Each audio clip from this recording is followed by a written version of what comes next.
We're going to be looking at levers. So we have a mass which is weighing 10,000 newtons, and we need to try to lift this, but we can't possibly lift 10,000 newtons, but we can use a lever, a simple machine, to do that. So a lever is a simple machine which serves to either magnify a force or magnify a distance. There are three parts of the lever. One is the load, which is basically the force exerted by the load. Sometimes it's called a resistance. There's a load and it is going downwards due to the weight. There's a fulcrum. This is where the lever is pivoted, which is there. We call that the fulcrum. Then we have the lever. This must be a rigid rod of some kind. And there you go. And then on the other side we have the effort. This is the force applied by the user to lift the load. And that's down. So you see, the advantage with this is that by exerting a force of 100 newtons downwards, you can lift 10,000 newtons. This is the use of a lever. For this to work, for this to be a force multiplier, the load has to be very close to the fulcrum and the effort needs to be far away from the fulcrum. We need to be able to calculate the mechanical advantage. So the closer the load is to the fulcrum, the more the force is going to be multiplied. So we find the mechanical advantage, which is basically the load divided by the effort. In this case, we have 10,000 divided by 100. And that gives a value of 100. So the mechanical advantage of this lever is 100. What we can see, however, is that if we compare that distance, which is very close to the fulcrum, compared to this one, it's also going to be 100 times as much. So the mechanical advantage not only is the ratio of the forces, it's also the ratio of the distances from the effort or the load to the fulcrum. Now there are three kinds of levers: first class lever, second class lever and third class lever.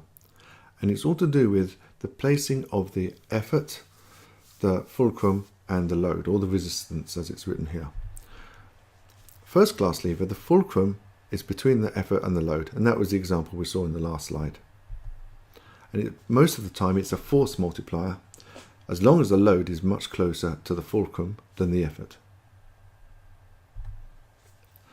The second class lever is where the load is between the effort and the fulcrum, a bit like a wheelbarrow. And this is a force multiplier. The third class lever is somewhat different. Here we have the effort is between the load and the fulcrum. And what that means is that it actually takes more force to lift a smaller load. But on the other hand, this becomes a distance multiplier. So what kind of lever is this?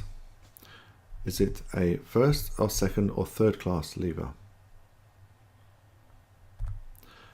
Now, basically we have the load, then the fulcrum, then the effort. So it puts the fulcrum or the pivot in the middle. So it's a first class lever.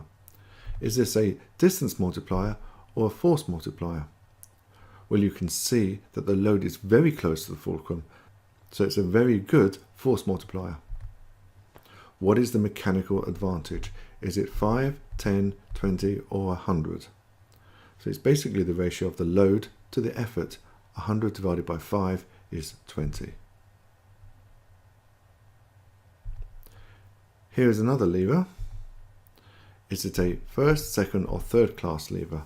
Well, in this case we have the force, the effort and the load and the pivot. The load is in the middle. So that makes it a second class lever. Is it a distance multiplier or a force multiplier? Well, second class levers are always force multipliers. What is the mechanical advantage? Is it 2, 4, 20 or 800? Well, it's basically the ratio of the load to the force or to the effort. 800 divided by 400 is 2.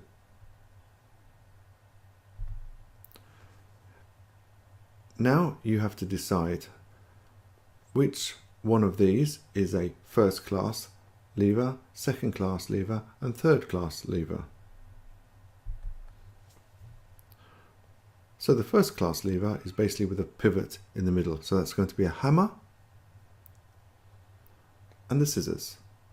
The second class lever is with the load in the middle. So it's going to be a bottle opener or the nutcracker. The third class lever is the one with the effort in the middle, and that's going to be the tweezers or the staple remover. And that's it. Easy peasy lemon squeezy.